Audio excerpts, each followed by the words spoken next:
Yes. One of the most emotional stops on the journey was the Vietnam Veterans Memorial. It truly makes you reflect on the sacrifice made by so many Vietnam heroes. And of course, you guys are about to revisit that again and watch this piece for the first time. So let's go back to DC. It was a day to remember for the veterans on the Rocky Mountain Honor Flight Mission 49.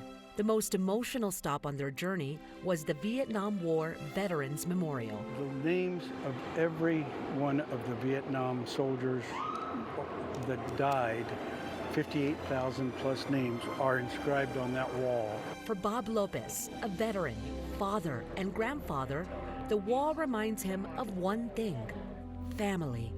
My cousin, Major Victor Apodaca, he was MIA for a lot of years.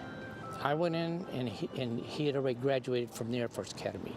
So when we went in, I went to my duty station, and he went to Vietnam.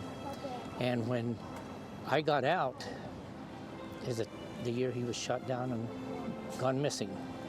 And that was horrible because my aunt and my uncle died never knowing. And that was the saddest thing our family's ever dealt with. Through Bob, however, Victor's heroic story will live on. I make sure that all my children know about him, and I make sure that all, that all my grandchildren know that he's our family hero.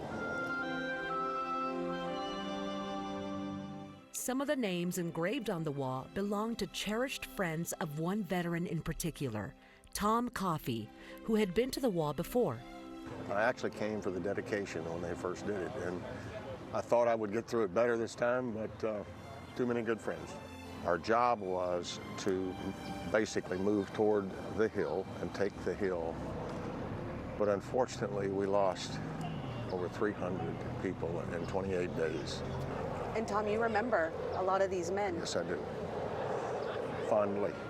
They were friends, we laughed together. One, Richard Shell, bless his heart, was literally going home. He was going to be going home in a few days, and his bird got hit and went down. He was doing a courier run that we would call to fire base. He'd been in the field. Great guy, by the way. And they called one afternoon, they said he went down. I said, no, you can't. He's going home. And they said, no, not now. So, and unfortunately, not to be gory, but we ran out of body bags at Dak To, which meant that many of our dead were literally stacked along a path. And to see them bloody, but I remember their faces. They were calm, they were at peace. But no one should ever witness that, ever. For many of these veterans, there is one question that remains in mind. Why me? Why did I get to live when so many did not? A lot of the vets have said to me, being here makes me say, why wasn't it me? Yeah. I see all of you as heroes in my eyes, but that's a very real thought for a lot of these veterans. One of the things that I've learned on these honor flights, almost to a person, I mean virtually to a person, they say, why was I chosen to go on the honor flight? I'm not a hero. I was just doing my job. And if you think about it, that's what we were doing. Our country called, we responded, we did the honorable thing. And yeah, we don't view ourselves as heroes. We just were doing our jobs. But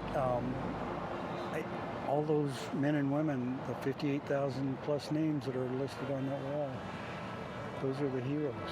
The Vietnam War Veterans Memorial, a reminder of a promise from veteran to veteran to never forget those who served and sacrificed their life during the Vietnam War.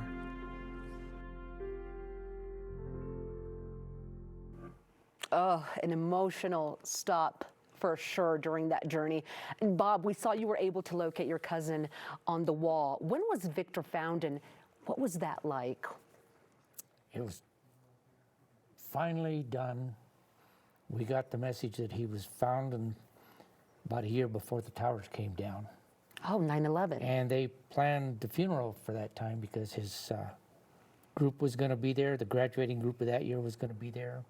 All these plans were made, and when the towers came down, it took away everything at that moment. Oh. And a week or so later, we had his funeral at the Air Force Academy, and it was finally done. He was finally laid to rest. And it brought us some closure to that part. Oh, no, absolutely. Oh, Bob, thank you so much for sharing your story. It was truly motivating and inspiring, and we knew we wanted to share that with everyone this morning, so thank you. And Jerry, you had been to the wall before. Yes, I've been there several times. Okay. Had you been with fellow brothers No. of Vietnam? Clearly the most emotional time, I was there on Father's Day. Oh. I was in Washington, D.C. I was a federal employee. I had assignment Monday, so we came in Sunday, and never made it through the wall when you start reading the notes that were put there. And it's the first time anyone ever, this lady patted me on the shoulder and said, "Thank you for your service." And that was the first time anyone said that to me. Really? Now it's pretty common even in restaurants, but Yeah. we came back, it was tough. I mean, Yeah.